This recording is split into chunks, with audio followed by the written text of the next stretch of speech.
Welcome to AP news. ముందుగా headlines చూద్దాం.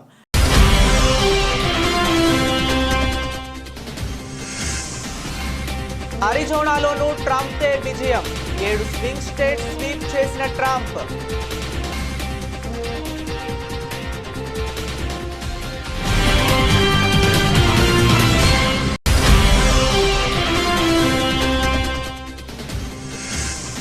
దేశ రాజకీయాల్లో తెలంగాణ కులగణన సర్వే ప్రకంపనలు.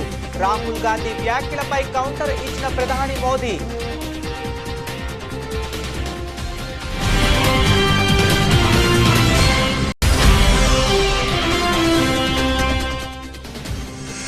రేవంత్ సర్కార్పై బీఆర్ఎస్ అధినేత కేసీఆర్ కీలక వ్యాఖ్యలు.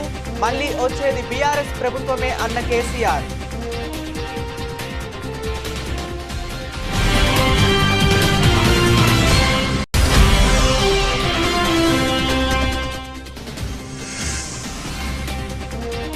సోషల్ మీడియా పోస్టులపై political war. CM Chandrababu warning.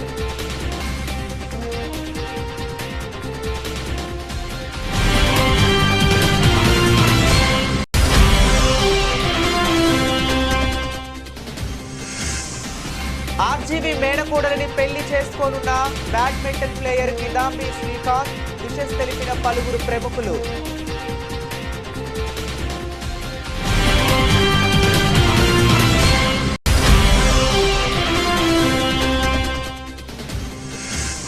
Allu Arjun కి స్పెషల్ గిఫ్ట్ పంపిన రష్మిక. థ్యాంక్స్ డియర్ అని రిప్లై ఇచ్చిన ఐకాన్ స్టార్.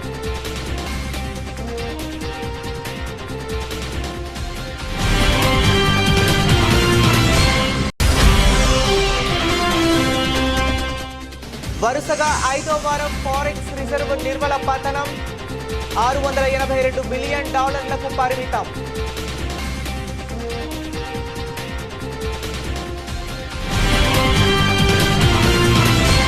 అమెరికా అధ్యక్ష ఎన్నికల ఫలితాలు పూర్తి స్థాయిలో వెల్లడయ్యాయి. రిపబ్లికన్ పార్టీ అధ్యక్ష అభ్యర్థి డొనాల్డ్ ట్రంప్ అద్భుత విజయాన్ని నమోదు చేశారు. మొత్తం 538 ఎలక్టోరల్ ఓట్లలో డొనాల్డ్ ట్రంప్నకు 312 ఎలక్టోరల్ ఓట్లు రాగా, డెమోక్రటిక్ పార్టీ అధ్యక్ష అభ్యర్థి కమలా హారిస్కు 226 ఎలక్టోరల్ ఓట్లు వచ్చాయి. ముఖ్యంగా బ్లూ వాల్ అని పిలువబడే రాష్ట్రాల్లో ట్రంప్ హవా కొనసాగింది.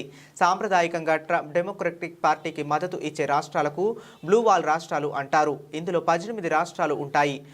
మరోవైపు ట్రంప్ స్వింగ్ రాష్ట్రాల్లోనూ సత్తా చాటాడు. Arizona, Georgia, Michigan, Pennsylvania, North Carolina, Nevada, Wisconsin వంటి 7 స్వింగ్ రాష్ట్రాల్లో ట్రంప్ వశమయ్యాయి. 2004లో జార్జ్ డబ్ల్యూ బుష్ గెలిచిన తరువాత రిపబ్లికన్ అభ్యర్థి నెవడాను గెలుచుకోవటం ఇదే తొలిసారి. 2016లో అరిజోనాలో ట్రంప్ విజయం సాధించాడు. ఆ తరువాత తాజాగా మరొకసారి అరిజోనాను ట్రంప్ కైవసం చేసుకున్నాడు. తద్వారా 2016లో అధ్యక్ష ఎన్నికల్లో విజయం సాధించిన ట్రంప్కు 304 ఎలక్టోరల్ ఓట్లు రాగా, ఈసారి ఆ సంఖ్య గణనీయంగా పెరిగింది. 2020 ఎన్నికల్లో అరిజోనాను జో బైడెన్ గెలుచుకున్న విషయం తెలిసిందే. ఇదిలా ఉంటే అమెరికా అధ్యక్షుడిగా ఎన్నికైన ట్రంప్నకు భారీ ఊరట లభించింది. 2020లో ఎన్నికల అనంతరం చెలరేగిన హింసకు సంబంధించి ఆయనపై ఉన్న కేసుల విచారణను న్యాయమూర్తి నిలిపివేశారు. ఈ కేసుల్లో పెండింగ్ డెడ్ లైన్స్ ను పక్కన పెట్టాలని స్పెషల్ కౌన్సిల్ జాక్ స్మిత్ ను కోరగా, అందుకు న్యాయమూర్తి అంగీకారం తెలిపారు. నిబంధనల ప్రకారం సిట్టింగ్ అధ్యక్షుడు క్రిమినల్ విచారణను ఎదుర్కోకుండా రక్షణ ఉంటుంది.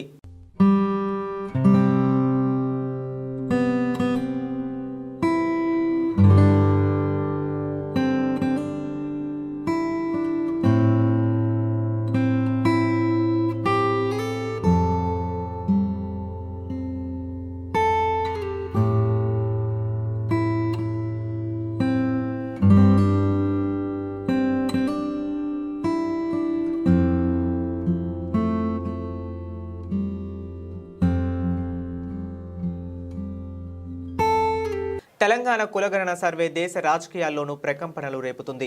కాంగ్రెస్, బీజేపీ మధ్య వార్కు దారితీస్తుంది. మహారాష్ట్ర ఎన్నికల ప్రచారంలో మంటలు రేపుతుంది. దేశవ్యాప్తంగా కులగణన చేయాలని రాహుల్ గాంధీ డిమాండ్ చేస్తుంటే ఓబీసీలను చీల్చే కుట్ర జరుగుతుందని మోదీ ఆరోపించడం పొలిటికల్ గా హీట్ పెంచుతుంది. తెలంగాణ ప్రభుత్వం ప్రతిష్టాత్మకంగా చేపట్టిన కులగణన సర్వే కొనసాగుతుంది. ఈ కులగణన సర్వేలో సామాజిక, ఆర్థిక, విద్య, ఉపాధి, రాజకీయ, కుల సమాచారాన్ని సమగ్రంగా సేకరిస్తున్నారు. కులగణనను కేంద్ర దేశమంతా అమలు చేయాలని డిమాండ్ను తెరపైకి తెస్తున్నారు. ఈ క్రమంలోనే జార్ఖండ్ ఎన్నికల ప్రచారంలో రాహుల్ గాంధీ కీలక వ్యాఖ్యలు చేశారు. ఆదివాసీలు, ఓబీసీలకు కులగణనతోనే న్యాయం న్యాయం జరుగుతుందని స్పష్టం చేశారు. కులగణనను మోదీ అడ్డుకోలేరని పార్లమెంట్ తప్పకుండా ఆమోదిస్తుందన్నారు రాహుల్ గాంధీ. అంతకు ముందు తెలంగాణ కులగణన సర్వేపై రాహుల్ గాంధీ ఆసక్తికర ట్వీట్ చేశారు. టీవీ9 వీడియోను షేర్ చేసిన రాహుల్, ప్రధాని మోదీజీ తెలంగాణలో కులగణన మొదలైందంటూ ఇంట్రెస్టింగ్ కామెంట్స్ చేశారు. దేశంలో సమగ్ర కులగణన చేపట్టడం బీజేపీకి ఇష్టం లేదని ఆరోపించారు. దేశవ్యాప్తంగా జరగబోయే కులగణను మీరే ఆపలేరన్నారు. ఈ పార్లమెంట్లోని కులగణన బిల్లును ఆమోదించి రిజర్వేషన్లపై 50% గోడను బద్దలు కొడతామని ట్వీట్లో పేర్కొన్నారు రాహుల్ గాంధీ. ఇక కులగణన విషయంలో రాహుల్ గాంధీ చేస్తున్న కామెంట్స్ కు ప్రధాని మోదీ కౌంటర్ ఇచ్చారు. మహారాష్ట్ర ఎన్నికల ప్రచారంలో పాల్గొన్న ఆయన ఈ దేశానికి 10 ఏళ్లుగా ఒక ఓబీసీ ప్రధాని సేవలు అందిస్తున్నారని గుర్తు చేశారు. అయితే ఒక ఓబీసీ ప్రధానిగా ఉండడాన్ని కాంగ్రెస్ జీర్ణించుకోలేకపోతుందని మోదీ ఆరోపించారు. రాజకీయ లబ్ధి కోసం ఓబీసీ సమైక్యతను కాంగ్రెస్ దెబ్బతీసేందుకు ప్రయత్నిస్తుందని, ఓబీసీలను చిన్న చిన్న కులాలుగా విభజించాలని కుట్ర చేస్తుందని మండిపడ్డారు ప్రధాని మోదీ. కాంగ్రెస్ హామీలను నమ్మొద్దని, కులాల పేరుతో రాజకీయాలు చేస్తుందంటూ కౌంటర్ ఇచ్చారు. पूरे देश ने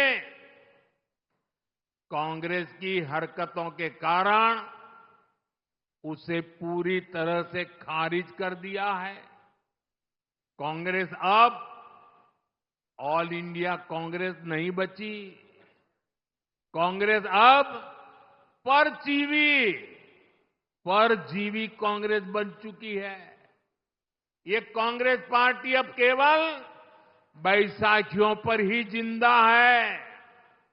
महाराष्ट्र हो, उत्तर प्रदेश हो, बिहार हो, झारखंड हो, ज्यादातर राज्यों में कांग्रेस दूसरी पार्टियों के सहारे ही चुनाव लड़ने की हालत में है।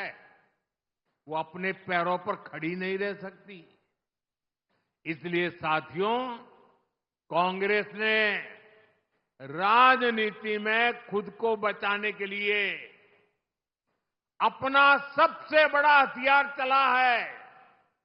ये हथियार है एससी, एसटी, ओबीसी समाज की एकता तोड़ो, एकता तोड़ो और राज छीनो। कांग्रेस के लोग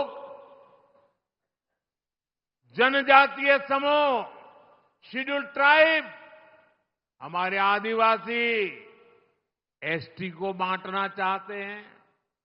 कांग्रेस के लोग हमारे दलित भाई बहन एससी को बांटना चाहते हैं। कांग्रेस के लोग ओबीसी को बांटना चाहते हैं।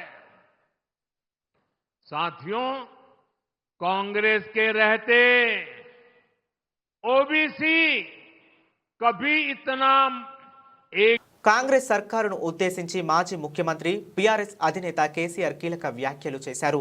ప్రజలు మీకు బాధ్యత ఇచ్చింది సేవ చేయడానికి కానీ రౌడీ పంచాయతీ చేయడానికి కాదంటూ ఘాటుగా స్పందించారు. ప్రజలు మీకు అధికారం ఇచ్చింది తిట్టడానికి కాదన్నారు. ప్రజలను కాపాడాల్సింది పోయి భయపెడతారా అంటూ మర్చుకుపడ్డారు. కేసీఆర్ అరెస్టులకు భయపడేది లేదన్న కేసీఆర్ మళ్లీ వచ్చేది బీఆర్ఎస్ ప్రభుత్వమే అని ధీమా వ్యక్తం చేశారు. రౌడీ పంచాయతీలు చేయటం మాకు కూడా తెలుసు, మాకు కూడా తిట్టడం వచ్చు, తిట్టడం మొదలు పెడితే రేపటి దాకా తిడుతూనే ఉంటాం అని రేవంత్ సర్కార్పై ధ్వజమెత్తారు కేసీఆర్. ప్రభుత్వం బాధ్యతాయుతంగా సేవ చేయాలని హితవు పలికారు ఆయన. కేసీఆర్ ఫామ్ హౌస్ లో చేరికలు జరిగాయి. ఈ సందర్భంగా వారిని ఉద్దేశించి మాట్లాడిన కేసీఆర్ కీలక వ్యాఖ్యలు చేశారు. దాదాపు 6 నెలల తరువాత కేసీఆర్ మీడియా ముందుకు రావటం ఇదే తొలిసారి అని చెప్పుకోవచ్చు. పార్లమెంట్ ఎన్నికల తరువాత అనేక కీలక పరిణామాలు చోటు చేసుకున్నప్పటికీ కేసీఆర్ ఎక్కడ స్పందించలేదు. ఇవాళ మాత్రం తన వ్యవసాయ క్షేత్రంలో కొంతమంది చేరికల సందర్భంగా రేవంత్ సర్కార్పై ఘాటుగా విమర్శలు చేశారు కేసీఆర్. రాబోయే రోజుల్లో ఖచ్చితంగా మళ్లీ బీఆర్ఎస్ పార్టీ అధికారంలోకి వస్తుందన్న ధీమాను కేసీఆర్ వ్యక్తం చేశారు. దీంతో పాటు ప్రస్తుతం ప్రభుత్వం అనుసరిస్తున్న విధానాలను కేసీఆర్ పూర్తిగా తప్పుపట్టారు. జనం చెప్తున్నారు అన్ని జిల్లా నుంచి ప్రతి మాట గురించి 100% మన గవర్నమెంట్ అవుతుంది.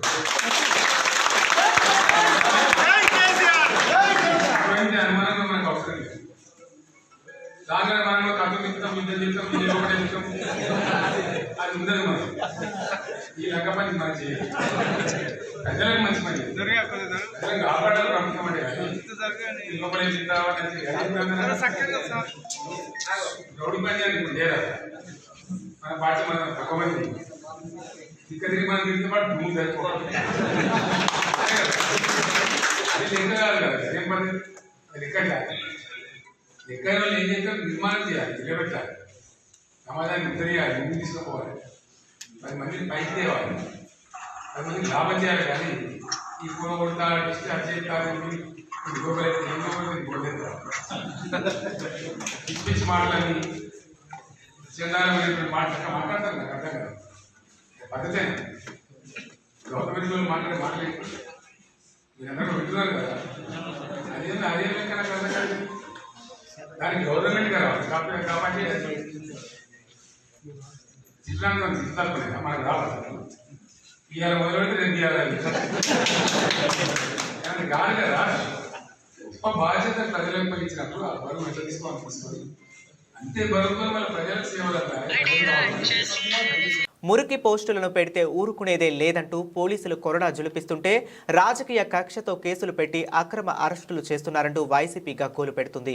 CM, deputy CM, home minister ఇలా ప్రభుత్వ పెద్దలందరినీ టార్గెట్ చేస్తూ జరిగే ట్రోలింగ్కి చెక్ పెట్టాలన్నది సర్కారీ లక్ష్యం. అందుకే రెచ్చగొట్టేలా పోస్టులు పెట్టిన వారిని వెంటాడుతుంది ఏపీ కాకీ శాఖ. సోషల్ మీడియాలో మురికి పోస్టులు పెడితే ఊరుకునేది లేదు. చర్యలు తప్పవు. ఫిర్యాదు అందిన 24 గంటల్లోనే చర్యలు మొదలు పెడుతున్నాయి.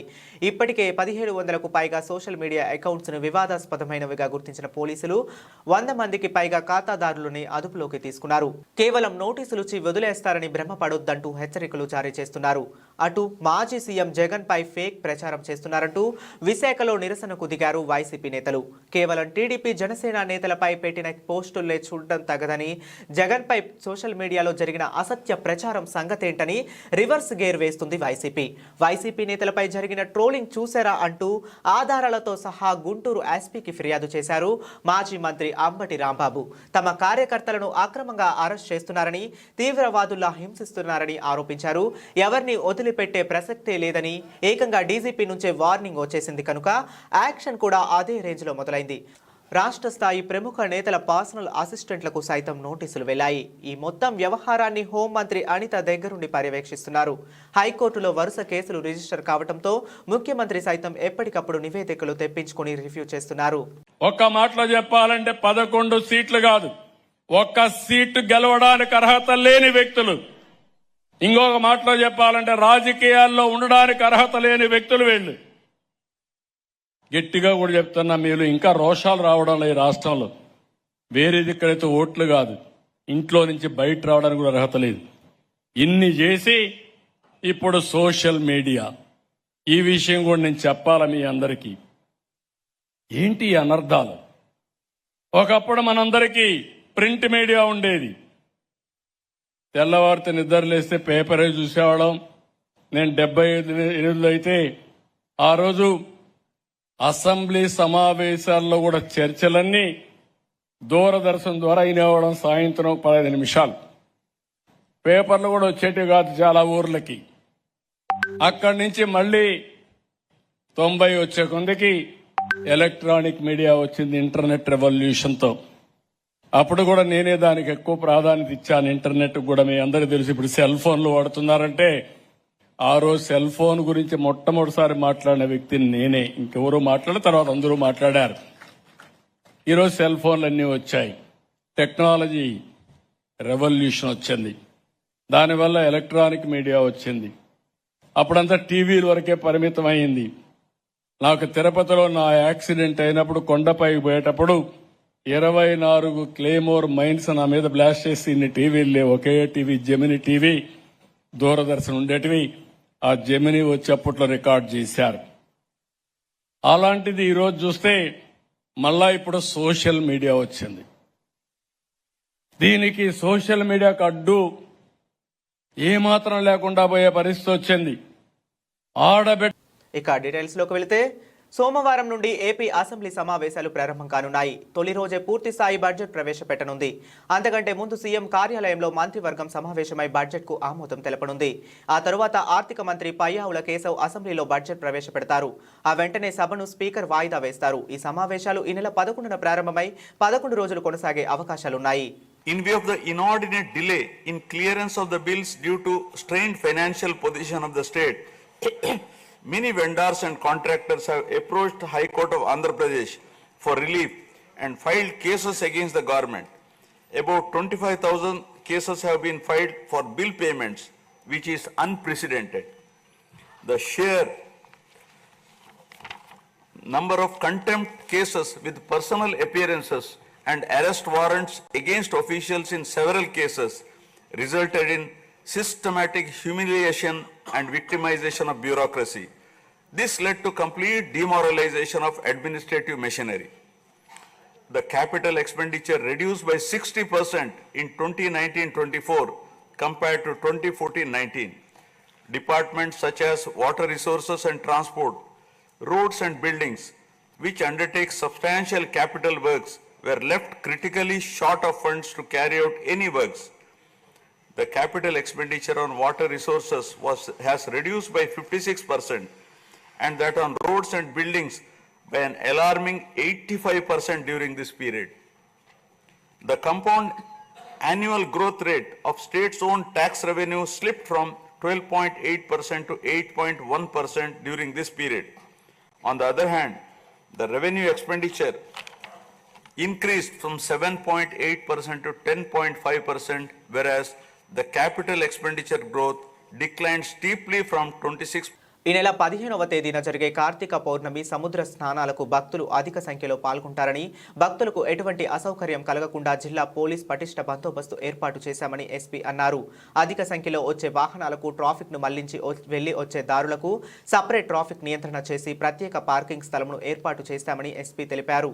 అదేవిధంగా పాండురంగ స్వామి ఉత్సవాలకు భక్తులకు ప్రత్యేక భద్రతా ఏర్పాట్లు చేశామని అన్నారు.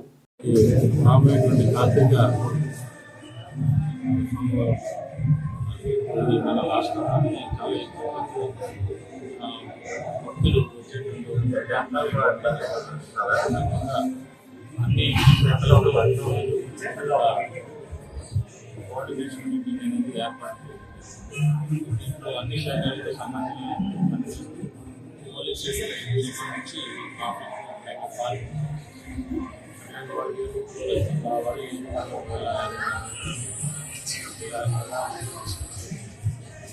ఇదన్నీ కూడా పబ్లిక్ తెలియజేసేది.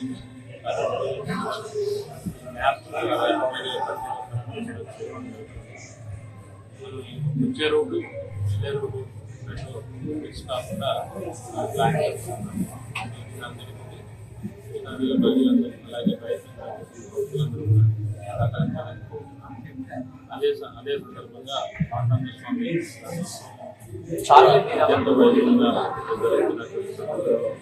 వాటికి కూడా మేము ప్రాపర్గా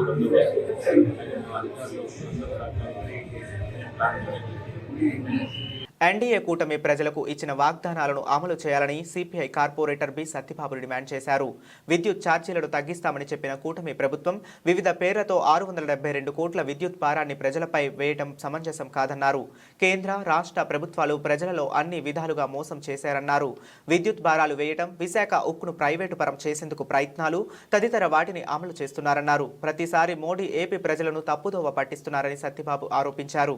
ఈ నెల 14వ తేదీన కలెక్టర్ కార్యాలయం వద్ద నిర్వహించే ధర్నా జయప్రదం చేయాలని పాత బస్తీ నెహ్రూ బొమ్మ సెంటర్లో నిరసన కార్యక్రమం నిర్వహించారు.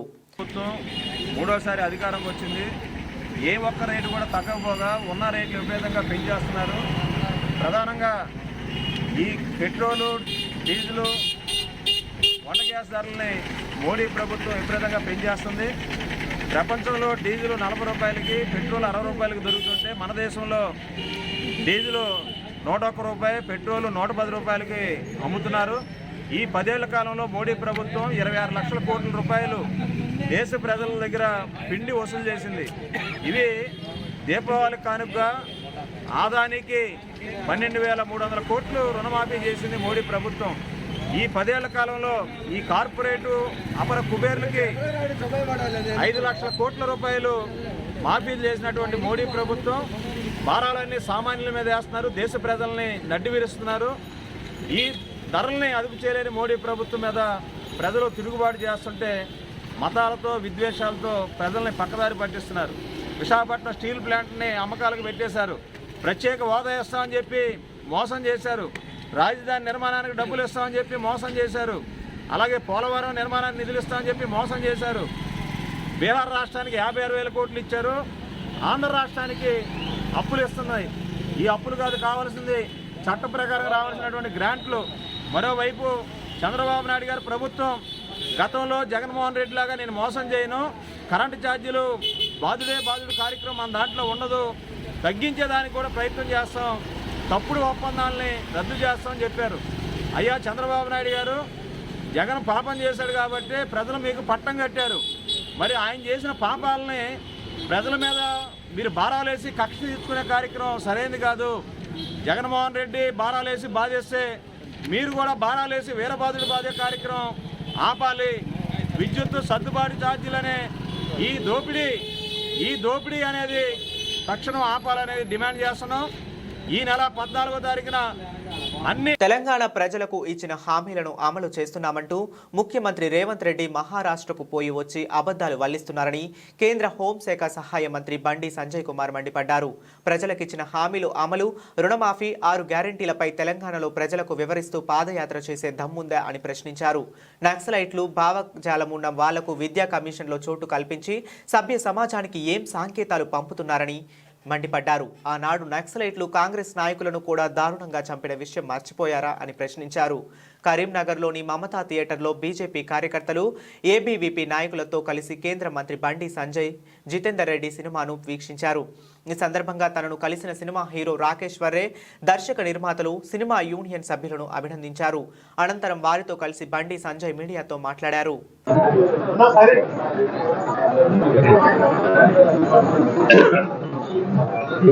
First of all Bandi Sanjay గారు, thank you so much sir. ఇలాంటి మంచి సినిమాని మీరు వచ్చి ఇంత వాల్యుబుల్ టైం బండి సంజయ్ గారు తీసుకొచ్చి ఇంతమందిని తీసుకొచ్చి ఈ సినిమా చూపెట్టడం అనేది గ్రేట్ సార్.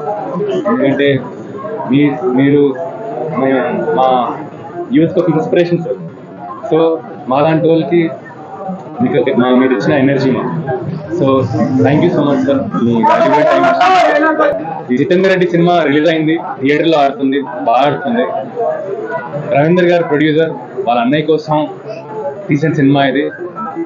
జితేందర్ రెడ్డి గారు ఆయన ఐడియాలజీ, దేశం కోసం ఆయన ఎంత పోరాడారో అది జనాల వరకు వెళ్ళాలి. సో అందుకనే ఈ సినిమా చేయడం జరిగింది. సో దట్ చాలా మందికి ఈ సినిమా రీచ్ అవుతుంది, జితేందర్ రెడ్డి గారి గురించి తెలుస్తుంది. సినిమా చాలా బాగా ఆడుతుంది. ముఖ్యంగా మీ అందరి సపోర్ట్తో. ఎస్పెషలీ ఇంకొకటి ఏంటంటే మంచి విషయం, కరీంనగర్ ఎందుకో నేను ఎప్పుడు రాలేదండి, ఫస్ట్ టైం వస్తున్నాను. ఫస్ట్ ప్రమోషన్ స్టార్ట్ చేసింది మొన్న ఇక్కడి నుంచే, వాగేశ్వరి కాలేజ్ నుంచి మేము స్టార్ట్ చేసాం. సో కరీంనగర్ ఎందుకో ఒకవైపు త్యాగాలు, మరోవైపు కార్యకర్తల సంఖ్య రోజు పెరుగుతున్నారు. ఎక్కడ కూడా విద్యార్థి పరిషత్ పని దగ్గర కూడా ఒక కార్యకర్త బలిదానం అయితే అనేక మంది కార్యకర్తలు ఉండొచ్చు. ఒక కార్యకర్త బలిదానం అయితే ఇంకో కార్యకర్తలు పోయి విదేశాలకు పోయి దుబాయ్ మత్స్యంలో వ్యాపారాల కోసం పోలే. ఒక్క జితేందర్ రెడ్డి త్యాగంతో అనేక మంది జితేందర్ గుర్తొచ్చి తెలంగాణ రాష్ట్రంలో పరిస్థితులు. ఆవేశంతో, ఆలోచనతో, మంచి ఆలోచనతో ధర్మం కోసం పనిచేసే కార్యకర్తలు గుర్తొచ్చారు. నక్సలైట్లు వార్నింగ్ ఇచ్చినప్పుడు కూడా, నక్సలైట్లు చంపుతున్నప్పుడు కూడా, కానీ ఏ రోజు ఏ కార్యకర్త భయపడలేదు, ఏ రోజు ఏ కార్యకర్త పారిపోలే. అనేక మంది కార్యకర్తలు సంస్థమని తెలిసి కూడా, సంపదలని తెలిసి కూడా నమ్మిన సిద్ధాంతం కోసం, ఈ దేశం కోసం, ఈ ధర్మం కోసం ప్రాణత్యాగానికి సిద్ధమైనటువంటి కార్యకర్తలు ఆర్గనైజేషన్ విద్యార్థి పరిషత్ ఆర్గనైజేషన్, అఖిల భారత విద్యార్థి పరిషత్. వాళ్ళు చూసి సామాజిక జగన్మోహన్ రెడ్డి వాళ్ళు ఏ పార్టీ నాయకుడు లేడు. ఏ పార్టీ నాయకుడు జాతీయ జెండా కోసం బలియాలి. అయితే ఆర్మీ లేకుంటే ఏబీవీ రెండే. అయితే ఆర్మీ లేకుంటే ఏబీవీ. జాతీయ జెండా కోసం బలిదానం చేసిన బలిదానం వ్యక్తి సామాజిక జగన్మోహన్ రెడ్డి గారు. వీళ్ళందరికీ గురువు లాంటి వ్యక్తి జితేందర్ రెడ్డి గారు. ప్రముఖ దర్శకుడు రామ్ గోపాల్ వర్మ మేనకోడలు సినీ నిర్మాత సెలబ్రిటీ ఫ్యాషన్ డిజైనర్ అయిన Shravya Varma badminton star player Kidambi శ్రీకాంత్ల పెళ్లి అంగరంగ వైభవంగా జరిగింది. హైదరాబాద్లోని ఓ రిసార్ట్లో కుటుంబ సభ్యులు స్నేహితుల మధ్య ఈ జంట ఒక్కటయ్యారు. దర్శకులు Nag Ashwin, Vamshi Paidipally, heroine Rashmika, hero Vijay Deverakonda, heroine Keerthy సురేష్లతో పాటు పలువురు టాలీవుడ్ సెలబ్రిటీలు హాజరయ్యారు. కొత్త జంటను ఆశీర్వదించారు. ప్రస్తుతం వీరి పెళ్లికి సంబంధించిన ఫోటోలు సోషల్ మీడియాలో వైరల్గా మారాయి. నెటిజన్లను నూతన వధూవరులకు శుభాకాంక్షలు తెలియజేస్తున్నారు. శ్రావ్య వర్మ టాలీవుడ్లో star fashion designer. Nagarjuna, Vijay Deverakonda, Vaishnav Tej, Vikram, Dhruv వంటి స్టార్స్ కు ఆమె స్టైలిష్ గా పనిచేశారు. చీలాసౌ, మ్యాస్ట్రో చిత్రాలకు శ్రావ్య కాస్ట్యూమ్ డిజైనర్ గా పనిచేసింది. ప్రస్తుతం రష్మిక కథానాయకుడిగా నటిస్తున్న ది గర్ల్ ఫ్రెండ్ మూవీకి పనిచేస్తుంది. కీర్తి సురేష్ ప్రధాన పాత్రలో నటించిన గుడ్ లక్ సఖీ చిత్రానికి సహ నిర్మాతగా వ్యవహరించింది.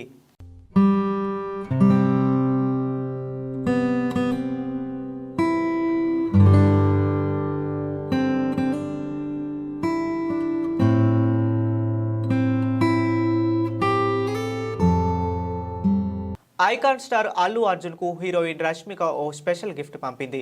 ఈ విషయాన్ని స్వయంగా అల్లు అర్జున్ సోషల్ మీడియా వేదిక ద్వారా తెలియజేశారు. ఇందుకు సంబంధించిన ఫోటోలను పోస్ట్ చేశారు. ఎవరికైనా మనం వెండి బహుమతిగా ఇస్తాం, వాళ్లకు అదృష్టం కలిసి వస్తుందని మా అమ్మ చెప్పేది. ఈ చిన్న వెండి వస్తువు స్వీట్స్ మీకు మరింత అదృష్టం తీసుకువస్తుందని అనుకుంటున్నాను. మీకు మీ కుటుంబానికి దీపావళి శుభాకాంక్షలు అని రష్మిక ఓ లేఖ పంపింది. దీన్ని బన్నీ ఇన్స్టాగ్రామ్ స్టోరీస్ లో షేర్ చేస్తూ ఇప్పుడు చాలా అదృష్టం కావాలి డియర్ అని రాసుకొచ్చారు.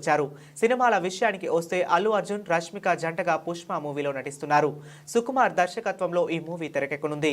పుష్ప చిత్రానికి సీక్వెల్ కావడంతో ఈ మూవీపై అభిమానుల్లో భారీ అంచనాలే ఉన్నాయి. ఇక ఈ సినిమా ప్రపంచ వ్యాప్తంగా డిసెంబర్ 5న ప్రేక్షకుల ముందుకు రానుంది. ఈ నేపథ్యంలో చిత్ర బృందం ప్రమోషనల్ కార్యక్రమాల్లో వేగం పెంచింది.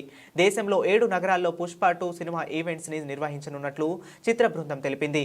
పాట్నా, కోల్కతా, చెన్నై, కొచ్చి, బెంగళూరు, ముంబై, హైదరాబాదుల్లో పుష్ప 2 మాసివ్ ఈవెంట్ ని నిర్వహించబోతున్నట్లు మూవీ యూనిట్ ప్రకటించింది.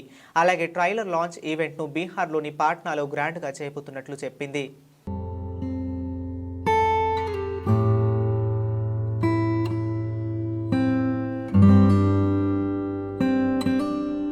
వరుసగా 5వ వారం భారత్ ఫారెక్స్ రిజర్వాయర్ నిల్వల పతనం అయ్యాయి. నవంబర్ 1వ తేదీలో ముగిసిన వారానికి ఫారెక్స్ నిల్వలు $2.7 బిలియన్ తగ్గి $682.1 బిలియన్ చేరుకున్నాయి.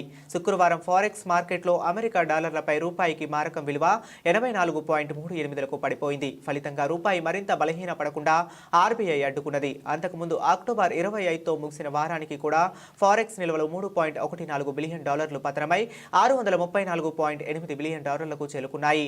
ఫారెక్స్ రిజర్వ్ నిల్వల్లో కీలకమైన ఫారిన్ కరెన్సీ అసెట్స్ $3.9 బిలియన్ క్షీణించి $589.84 బిలియన్ పడిపోయింది. గోల్డ్ రిజర్వ్ నిల్వలు $1.2 బిలియన్ పెరిగి $69.75 బిలియన్ చేరుకున్నాయి.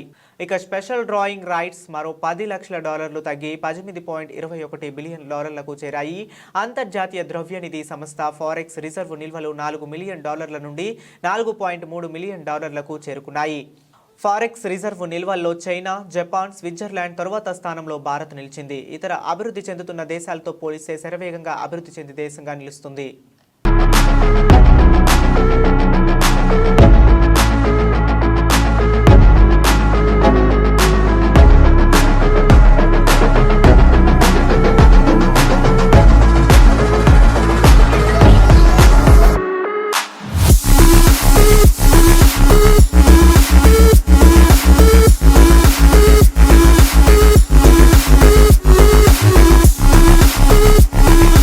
బులెటిన్ ముగించే ముందు మరొకసారి హెడ్లైన్స్ చూద్దాం.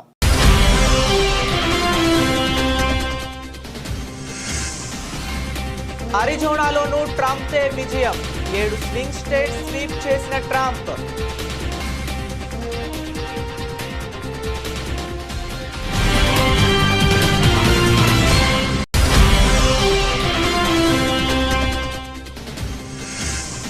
దేశ రాజకీయాల్లో తెలంగాణ కులగణన సర్వే ప్రకంపనలు. రాహుల్ గాంధీ వ్యాఖ్యలపై కౌంటర్ ఇచ్చిన ప్రధాని మోదీ.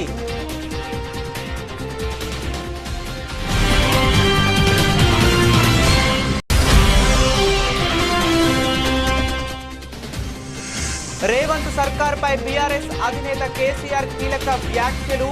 మళ్ళీ వచ్చేది బీఆర్ఎస్ ప్రభుత్వమే అన్న కేసీఆర్.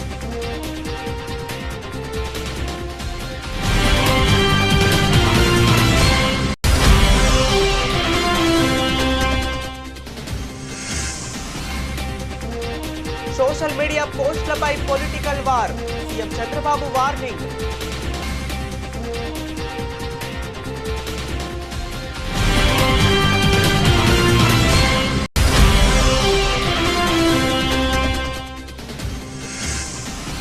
ఆర్జీబీ మేనకోడలిని పెళ్లి చేసుకోనున్న badminton player Kidambi Srikanth wishes తెలిపిన పలువురు ప్రముఖులు.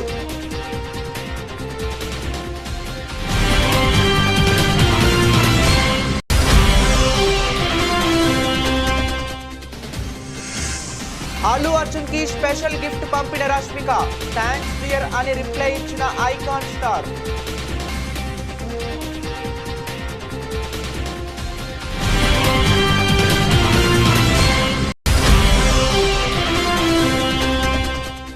వరుసగా 5వ వారం ఫారెక్స్ రిజర్వ్ నిర్మల పతనం, $682 బిలియన్ పరిమితం.